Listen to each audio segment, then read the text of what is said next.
એક પ્રશ્ન આપેલો છે કે મહેશભાઈ 5,000 રૂપિયા 10% વાર્ષિક વ્યાજ દરે 3 વર્ષ માટે ઉછીના લે છે, તો 3 વર્ષના અંતે કેટલી રકમ ચૂકવશે? મિત્રો અહીંયા આપણે શું કરવાનું છે, 3 વર્ષ માટે 5,000નું વ્યાજ શોધવાનું છે અને વ્યાજ આપણે આ મૂડી જે 5,000 છે એમાં ઉમેરી અને ચૂકવવાની રકમ શોધવાની છે. તો ચાલો ગણીએ કે મહેશભાઈ 3 વર્ષના અંતે કેટલી રકમ ચૂકવશે. સૌથી પહેલા આપણે સાદું વ્યાજ ગણી લઈએ.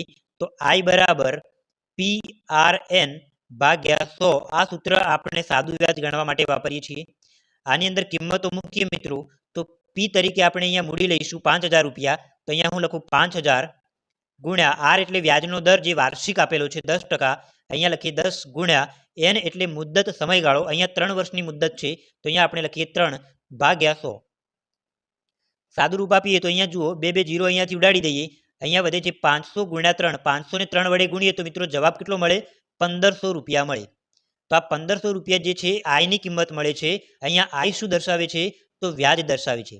તો અહીંયા આપણને 3 વર્ષનું 10% લેખે વ્યાજ મળી ગયું છે મિત્રો 1,500 રૂપિયા.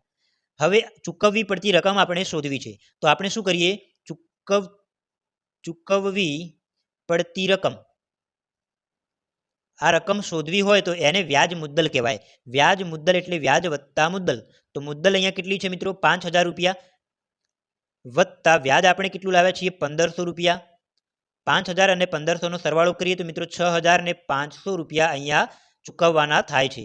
મહેશભાઈ 5,000 રૂપિયા તો લીધા, પણ 3 વર્ષના અંતે કેટલા રૂપિયા ચૂકવશે?